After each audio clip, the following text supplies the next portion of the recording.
The Enlisted AI is a cornerstone of the game, and it's really what makes Enlisted a unique game in the first place. But as anyone with more than 10 minutes on the game can tell you, the Enlisted AI is not very effective at combat. So then what is the best way to utilize your AI to win more games and earn more research points? I'll be going over that in today's video, and guys, if it helped you out, make sure to like and subscribe for more Enlisted guides and gameplay. Let's jump into our first AI tactic. The most important, and the most common way to use your AI in Enlisted is to scout and to trade kills. Now, technically speaking, you're actually the one doing this, not your AI, but it's still the same idea. And the point is to use one of your soldiers, you, to scout ahead of the rest of your squad, and to look for and engage enemies, gather information. And then, once you've gathered that information, you know where the enemies are at, you can now engage those enemies more effectively with the rest of your squad. As an example, let's say you're moving towards an objective and you get shot at from a building.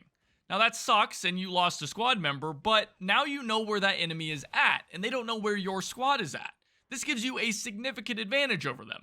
You can take the rest of your squad members and you can engage that enemy in the building with a major advantage over them.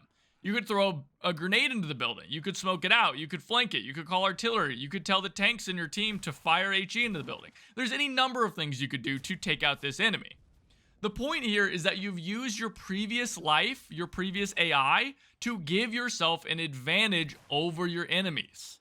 This is something that you should constantly be doing at all times while playing Enlisted. Your AI are not actual squad members that are going to be effective combat members of your squad. They're more so extra lives for you to use as you fight over the important positions in a match. The next tactic is one I like to call hide and assault. Now, as you might guess, the first step of this is to hide your AI, preferably in some sort of secluded place where they aren't going to get themselves killed, as they typically like to do. This does need to be near an objective, since if you wander too far away, your AI will automatically cancel their hold position order, so be sure to scout effectively.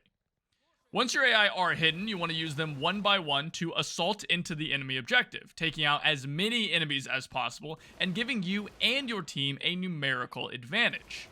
The goal here is to soften up the objective and reduce the amount of enemies on the point, as well as just cause chaos so your team can move in closer. You really need to be aggressive when doing this tactic. If you can take out several enemies for each one you lose, then you'll still be at a net positive and should be able to slowly whittle the enemies off the objective and eventually take it as your team closes in. Now, this tactic is best done with soldiers that have high firepower weapons, like assaulters or machine gunners, but it can still be done with even just a lowly bolt action. The key is aggression and to make sure that your AI are placed somewhere hidden and safe so you can take control of each one and trade efficiently. Now that we've scouted and then assaulted an objective, we now of course want to capture that objective. Now, if you guys didn't know, you need at least 4 or more soldiers on an objective than the enemy to cap at full speed. Typically, the best way to achieve this is to pull your AI to the point and put them somewhere secure and safe from artillery, tanks, enemy players, and anything else that might be trying to kill them. You're normally going to do this after you've done the hide and assault tactic, where you've now, cleared the objective. You can end that hold position order and pull your remaining squad to the point to begin capping.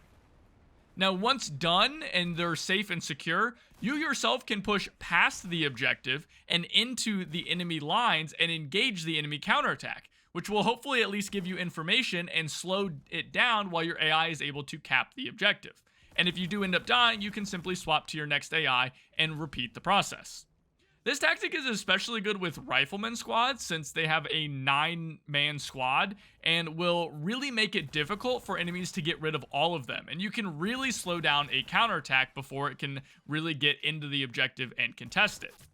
The really big key to this tactic is making sure that you have cleared the objective so your AI are safe and secure while they passively cap, and that you're pushing past the objective, since you want to make sure that you can slow down any counterattack that comes towards you and prevent the enemy from being able to re-secure the objective. So what about defending an objective? Well, first things first, it's pretty easy to do exactly what we were talking about with the capping tactic, except as a defender. You simply put your AI in a nice hidden spot and push through the objective into the enemy lines to head off any kind of assault that is coming towards the objective. maintaining as much numerical advantage that you possibly can by picking off enemies and making sure by the time they actually do reach the objective, they've been whittled down to just 1 or 2 members of the squad.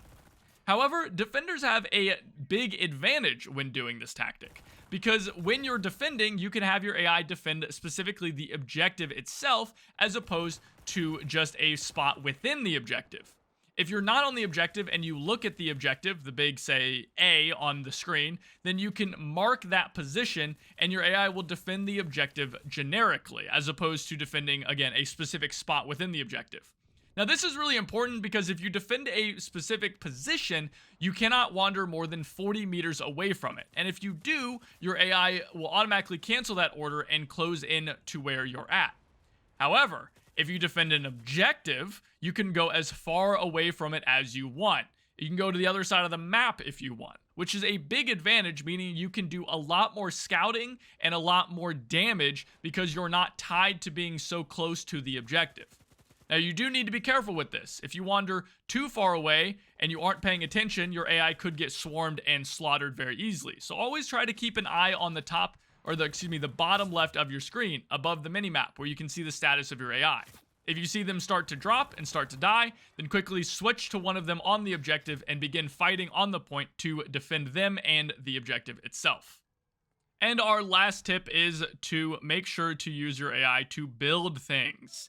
If you didn't know, you can have your AI build engineer buildables by pulling out your hammer, placing the ghost buildable, and then pressing the context command key, whichever one you use to tell your AI to hold position, that same one. And you'll want to press that for each AI that you have in your squad that is capable of building, or each engineer, effectively.